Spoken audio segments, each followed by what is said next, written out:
Albert Pag-ara WBA title fight na, Barrios too small ayon sa trainer ni Marquez, Pacquiao bumagal pero mananalo at Pacboy at Manny sabay na nag-ensayo.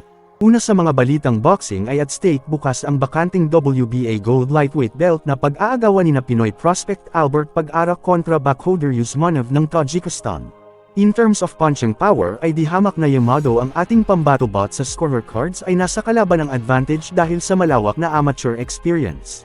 Sa ibang balita ay as per renowned international coach Nacho Beristain na walang duda na sisipain lang ni Manny Pacquiao ang current champion ng WBC 147 pounds na si Mario Barrios. Dagdag pa niya na sa lahat ng champions ng welterweight ay si Barrios ang pinakamahinang nilalang sa kanila.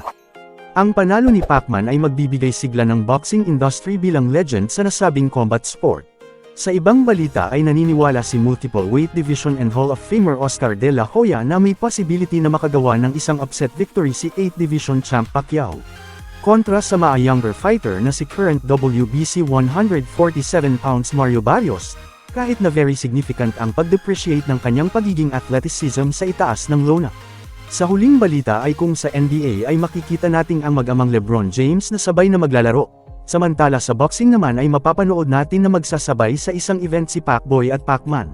Kaya ating sisilipin ang training nilang dalawa sa Wildcard Gym.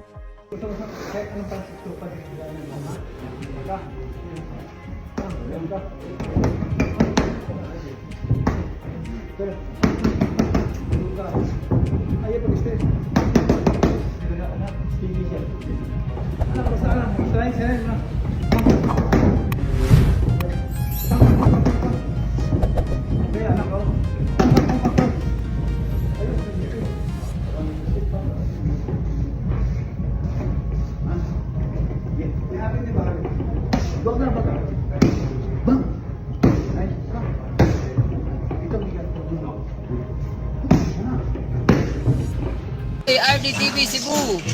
Sale lang, Kuya Joseph. Sale pa lang yan. Wala pa yan. Pero pula-pula ka na dito, pre. Let's